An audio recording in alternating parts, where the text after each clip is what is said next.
Hello Orchid Maniacs, it's Yao again. Today we're gonna do something really different. Uh, I've bought some seeds, and these are carnivorous plant seeds. I've already got some plants growing that are basically just generic store-bought hybrids with no names or anything, and I've decided that I really like them and I want to expand my collection a little bit. And I've chosen seeds from temperate carnivorous plants because I do have troubles with tropical ones because they need a higher humidity than I can provide, or I just would have to buy a tank for them, and every time I buy a fish tank, well, fish just jump into it, so I don't know how does that happen. I already have 5 aquariums full with fish, so I really don't have space for any more. So yeah, today we're gonna sow some Drosera seeds, one Sarracenia and Cephalotus seeds. So I've never done this before, especially with Cephalotus, so it's gonna be something really new and interesting for me, and I'm gonna take you along with it. So I've prepared a mix. This is going to be a mix for Cephalotus. I've mixed up some peat with a lot of perlite because I don't have any sand or anything like that now, and it's winter, so I can't really go anywhere. Of course I could go to the aquarium shop and buy it, but I've got a lot of perlite, so I've decided to use it instead. And I've sprinkled some peat on top. It's 1 part peat and 2 parts perlite, and a really thin layer of peat on top. And another mix for all my other seeds that I have, it's 1 part peat and 1 part perlite, so it's more peat in this than I've used for Cephalotus. Of course I'm gonna cover it with peat as well. I just wanted to show you what it looks like. Okay, and I've sterilized the media, so now I'm gonna show you how I'm gonna try to do this with 1 or 2 of them, and just gonna do the rest off camera. So right, this is Cephalotus, and I've never even seen the seeds yet, so it's gonna be interesting. I don't know how many of them can germinate, or even how old they are. Ooh, they're so small. Can you see them?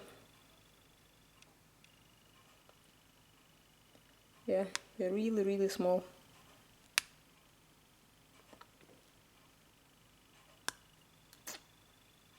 I don't know. So I'm just gonna sprinkle them on top somehow.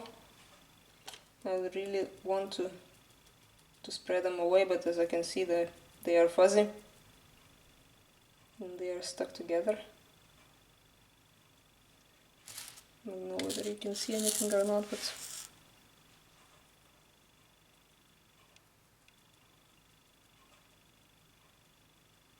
yeah, they are stuck together. So let me just get them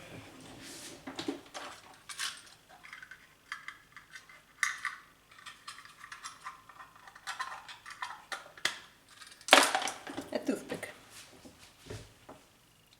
And I've sterilized the media not because I don't want any fungus or anything, but because I don't want any other plants to grow before those seeds have a chance to sprout.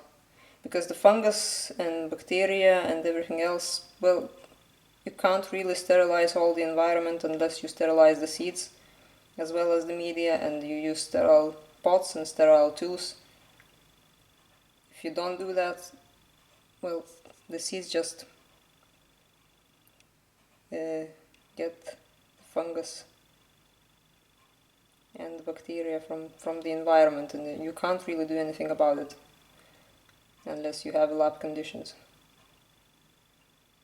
I'm sure orchid growers know that. So what I'm doing here is just I'm trying to separate the seeds out so that they don't grow very close to each other, because I don't want them to compete for space, if they sprout at all.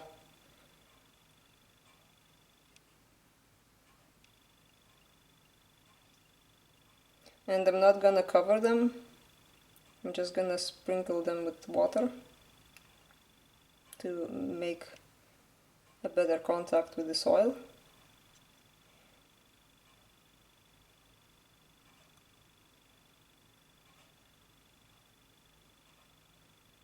So yeah.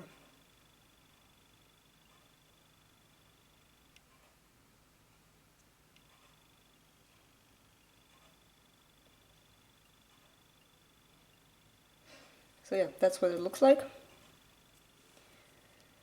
And now a little bit of water. This is rainwater. And just spray very carefully.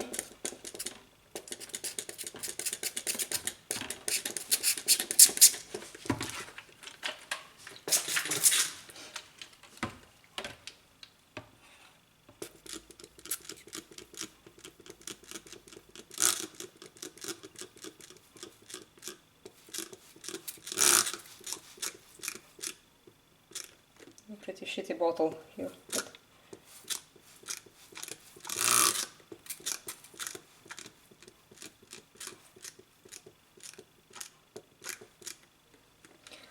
So yeah, that's gonna be it.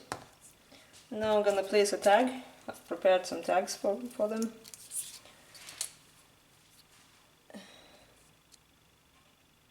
And I've written the date of sowing. So I'm gonna place the seeds in the garage because most of them need stratification, but that means they need some cool period before they germinate.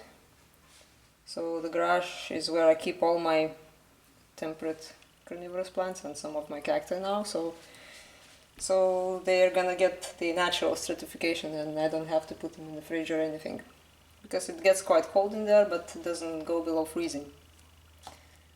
So this is Cephalotus, and now I'm gonna sow some other seeds. I've just covered the top of the media with some peat. And now we're gonna sow something else. Well, let's see. Maybe a Sarracenia, what do you think? Or no, maybe Drosera. It's a bit hot, so I'm gonna show. That's Drosera rotundifolia. It's a temperate species. I've even got it growing in my country, so it's quite rare and endangered. So wherever you live, don't pick any plants from your environment because they are really suffering from loss of habitat. So I've ordered those seeds from a nursery, and they say that they don't pick any seeds from the wild. Oh yeah, they're very, very, very small, almost like dust. So it's gonna be difficult, but I'm gonna try to sprinkle them around on top of the media, evenly if possible.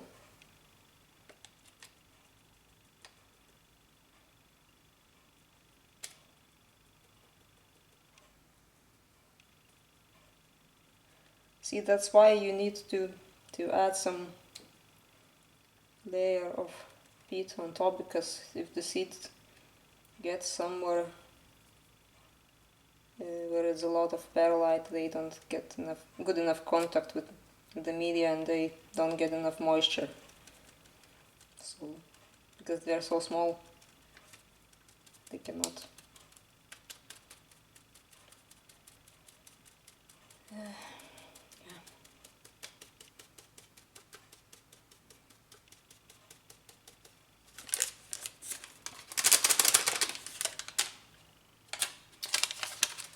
yeah, it's impossible to see them in here. So the same procedure as before.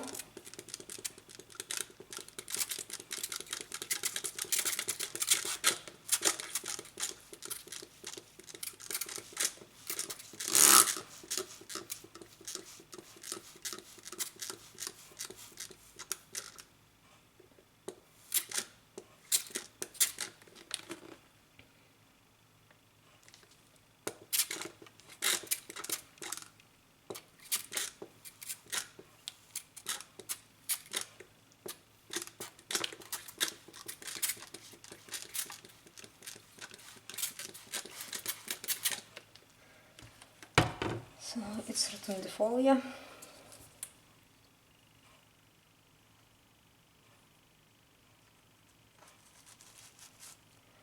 And they're gonna stay in the garage at least for a few months. And after that I'm gonna, well, probably early March or something, I'm gonna take them back home and put them somewhere warm, just to give them a good head start before taking them outside. I want them to sprout and to grow a little bit before they go outside, because we have very short summers and simply not enough time for them to really grow and establish themselves. And especially with all those climate change things, and the weather is very unstable now, and it can get very, very cold, and the next day it can be very, very warm. So there's a lot to take for those little plants. So that's it for today. I'm gonna sow the other ones exactly the same, and just to show you what I've got is Sarracenia lata, some small clone.